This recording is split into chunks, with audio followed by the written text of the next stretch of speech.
Okay, middle school kids, we're here in Mr. Packer's backyard. This is my son Bennett, who's going to help us out, and we have another helper today who's got the camera, Kieran McCorley. Today we're going to build the planter box that's in your guys' math problem for the week. We're looking at some of the stuff we're going to use. Here's a bunch of old wood that I have. We're going to use to build the planter box. Some pickets, some old 2x6s, and a couple of old posts. And over here, we're also going to use this in the planter box, is some old metal from my roof. If you look at my roof, you can see it's made out of the same stuff. Anyway, so we're going to piece this stuff together to make a wonderful little planter box.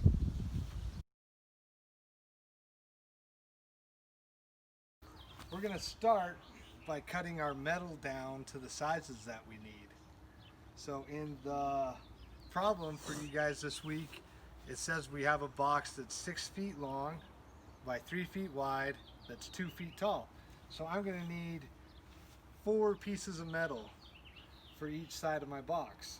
So I'm going to have 2 long sides that are 6 feet long. This piece right here is already 2 feet wide. I'm going to have to cut down one of these longer pieces or wider pieces over here to make it 2 feet wide.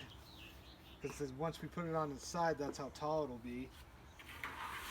So we're going to cut this at 6 feet, and then we'll have a piece that's about 3 feet long for one of our other ends, and we'll have to cut 2 more. So we're going to do that right now.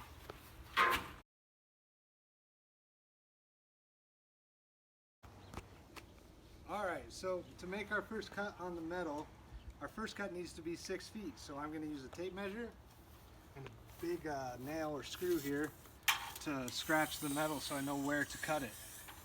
So there's 6 feet right there. I'm going to mark it, I'm going to scratch it a little bit.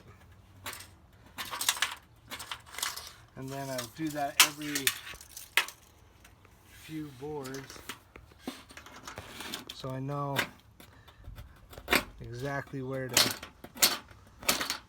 You might not be able to see that in the camera real well, but I can see it.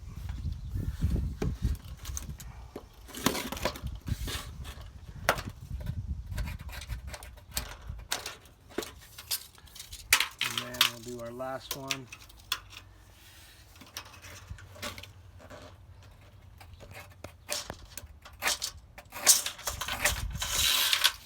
Alright, so I have my metal marked.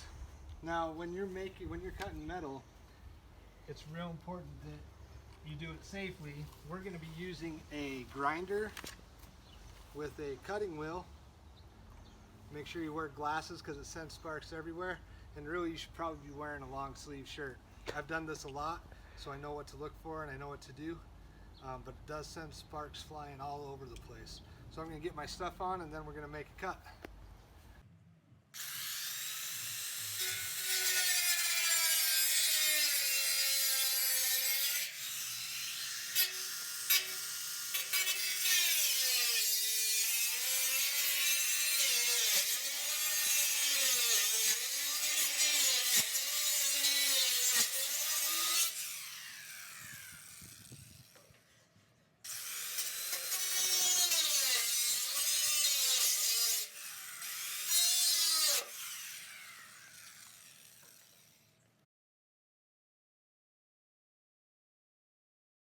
Alright, so here we have our 4 pieces of metal, our 4 sides to our planter box that we cut. Next, we got to go over to the wood. We got to pick out some posts and some support pieces, and then we're going to trim it out with some of this cedar. So that's what we're going to do next.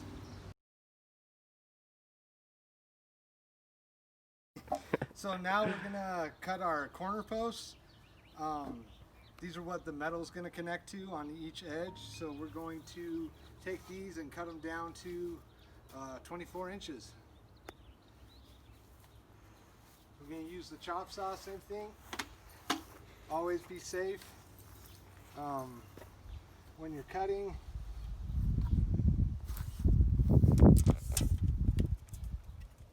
A lot of people you should mark it first, which I'm not doing because I've done this a lot.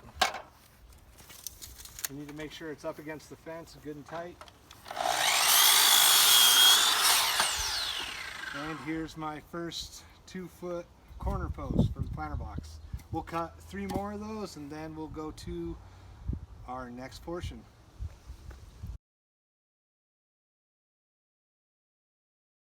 We have our corner post here and our side panel for the garden box, and I just need to screw it together right now. So what I'm going to do is I have the screws, I have already pre-drilled my holes, and I can just screw them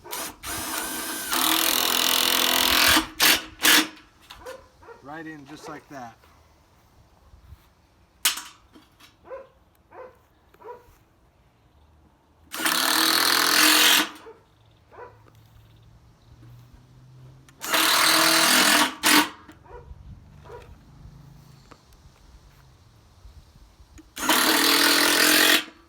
And then we'll grab the other 4 sides, do the same sides, and do the same thing, and we'll kind of have our box kind of set. Now we have all of our sides screwed to our posts, so we kind of have the frame for our planter box. Now what we're looking at here is actually the bottom. I have it flipped so the top's down. We're going to put some boards connecting the bottoms just to kind of make it a little more sturdy. So that's what our next step is.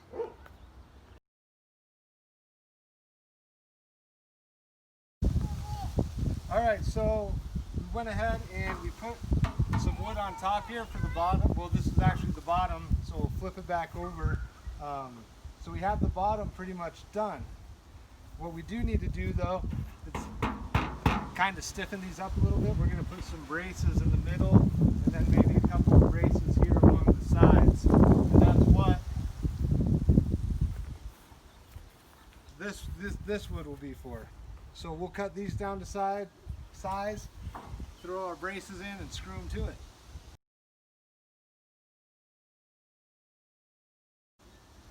Alright you guys, so the weather picked up yesterday, so we had to take a little break, but now we're back and we added the bracing in on the inside of our planter box, so you can see we have all the bracing ready. Next, if you notice, if you take a look all the way around, and remember this is the bottom of our box, there's this gap. We got to fill this in. We're going to use some trim to fill that gap, and that's what we're going to do next.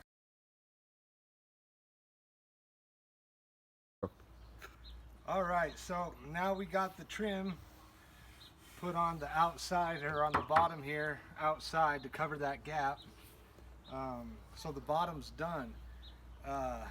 We just have to flip it over, and then we can work on the top and the corners, putting the trim on there. So we went ahead and we flipped it over, and we put it about where it's going to go in my yard.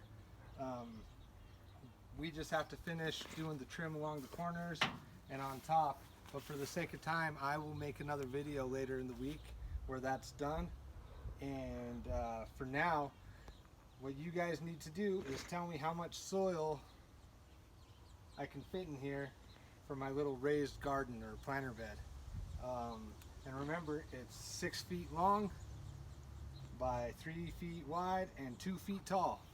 So let me know what you think. You can post your answer in the comments, or you can turn it in with your packet at the end of the week here or the beginning of next week. So good luck, and I'll post you a video of it when it's all done, and so you can see what it looks like. All right, thanks guys.